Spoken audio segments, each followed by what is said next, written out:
Hello అండి, welcome to మావి చిగురు స్టోరీస్. ఈరోజు కథ ఇంటికి దీపం టీవీ. ఈ కథ రచించిన వారు గీతా సుబ్బారావు గారు. ఈ కథ మీకు నచ్చితే లైక్ చేయటం మర్చిపోకండి. మీకు ఎలా అనిపించిందో కామెంట్ చేసి చెప్పండి. ఈ ఛానల్ని కొత్తగా చూసేవారు మరిన్ని మంచి కథల కోసం సబ్స్క్రైబ్ చేసి బెల్ ఐకాన్ ఆన్ చేయండి. అప్పుడు ఏ కొత్త వీడియో పెట్టినా మీ దాకా వస్తుంది. ఇక కథ మొదలు పెడదాం. ఏమండోయ్ అంటూ గావుకేక పెట్టింది ఆ ఇంటి ఇల్లాలు. వరండాలో అద్దంలో చూసుకుంటూ గడ్డం గీసుకుంటున్న ఆమె మొగుడు గారు భార్య అరుపులకి కంగారు పడుతూ హాల్లోకి పరుగెత్తుకుంటూ వచ్చాడు. చూడండి, మన టీవీ పాడైపోయింది. ఉదయం మీరు వార్తలు చూశారుగా అని అడిగింది ఇల్లాలు. టీవీ సరిగ్గా రావట్లేదు అని చెప్పటానికి అంత గట్టిగా అరిచావా? అవునండి, టీవీ పాడైతే కంగారు పడనా మరి? నేను ఇవాళ ఆఫీస్కి త్వరగా వెళ్ళాలి. దాని గురించి నీకు కంగారు లేదా? మీరు త్వరగా వెళ్ళాలని మీ గడ్డం నేను గీయలేనుగా, మీ స్థానం నేను చేయలేనుగా. అరవకు. వంట చేశావా? ఇవాళన్నా కూర చేశావా? అన్నం వండేశాను. టీవీ చూస్తూ కూర తరగాలనే టీవీ ఆన్ చేస్తే రావటం లేదు.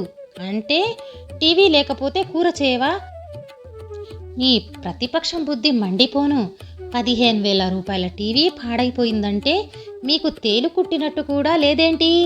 దాని మీద మా నాన్న చేసిన అప్పు ఇంకా తీరలేదు. టీవీ పాడైతే కంగారు పడక ఆనందించమంటారా? టీవీ పాడు కాలేదు. నేనే కేబుల్ కలెక్షన్ తీయించేశా. ఎందుకని? టీవీ చూసి నీ పెళ్ళాం పాడైపోతుందని మీ అమ్మగారు చెప్పారా? మీ చెల్లెలు చెప్పిందా? చిచ్చి, ఎప్పుడు వాళ్ళ మీద పడి ఏడుస్తావేం? మరి వాళ్ళెప్పుడు నా మీద పడి ఏడుస్తారు. మరి వాళ్ళు చెప్పకపోతే కేబుల్ కలెక్షన్ ఎందుకు కట్ చేయించారు? నీ పిల్లల కోసం. వాళ్ళకి పరీక్షలు కదా, టీవీ చూస్తూ చదవడం మానేస్తారని కేబుల్ కలెక్షన్ తీయించేశా. ఏంటి నీ పిల్లలు అంటున్నారు? మీకు వేరే పిల్లలు ఉన్నారా? అనుకున్నాను. అప్పుడప్పుడు క్యాంపులని పోతూ ఉంటారుగా, ఎక్కడో మరో సెటప్ పెట్టారని. చి ఆ టీవీ సీరియల్స్ చూసి ఇలా తయారయ్యావు. అవును, టీవీ సీరియల్స్ చూశాకనే నా కళ్ళు తెరుచుకున్నాయి. మాలాంటి వాళ్ళని చూసే ఆ సీరియల్స్ రాస్తున్నారు. అమ్మో, మీ మగాళ్ళని నమ్మకూడదు. ఎన్ని పెళ్ళిళ్ళైనా చేసుకుంటారు. చీ, నువ్వు మారవు. ఆ టీవీ ఎవరికైనా అమ్ముతారు. మనది కానిది ఏదైనా అమ్మేస్తారు. అది మా నాన్న కొన్న టీవీ కదా, అందుకే అమ్మేస్తారు. ఏదో ఒక రోజు నన్ను కూడా అమ్మేస్తారు. నిన్నెవరు కొంటారు? కొనేవాళ్ళుంటే అమ్మేస్తారా? ఓరి నాయనోయ్, నీతో వాదనకు దిగలేను. నువ్వొద్దు, నీ సంసారము వద్దు. వెళ్ళి సన్యాసుల్లో కలిసిపోతా. ఆహా, మీరు సన్యాసుల్లో కలిసిపోవడమును? కూరలో ఉప్పు ఎక్కువైతే తినలేరు, కాఫీ లేకుండా బ్రతకలేరు.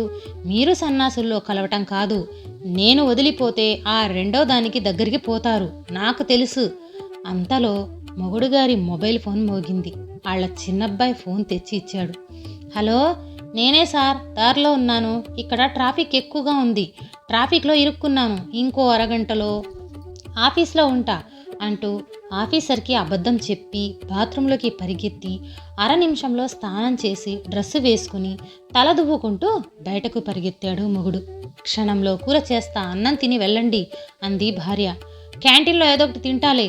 డాడీ, క్రికెట్ మ్యాచ్ చూడటానికి పక్కింటికి వెళ్తా. ప్లీజ్ డాడీ అంటూ వెంటపడ్డాడు కొడుకు. స్కూటర్ స్టార్ట్ చేస్తున్న మొగుడికి ఎదురుగా వచ్చింది పెళ్ళాం. ట్రాఫిక్ ఎక్కువగా ఉంది, కాస్త నెమ్మదిగా వెళ్ళండి. మీరు ఆఫీస్కి ఆలస్యంగా వెళ్ళటం మీ బాస్కి అలవాటైపోయి ఉంటుంది. కంగారు పడకండి. సర్లే తప్పుకో. మరో చిన్న మాట, సాయంత్రం కాస్త త్వరగా రండి. అంట్లన్నీ నేను ఒక్కరితినే తోముకోవాలి. కాస్త హెల్ప్ చేద్దురు గాని ప్లీజ్. పని మనిషి మళ్ళీ సెలవు పెట్టిందా? లేదు, అది టీవీ సీరియల్స్ చూస్తూ పనిచేస్తూ ఉంటుంది. టీవీ లేకపోతే అది పని చేయలేదట.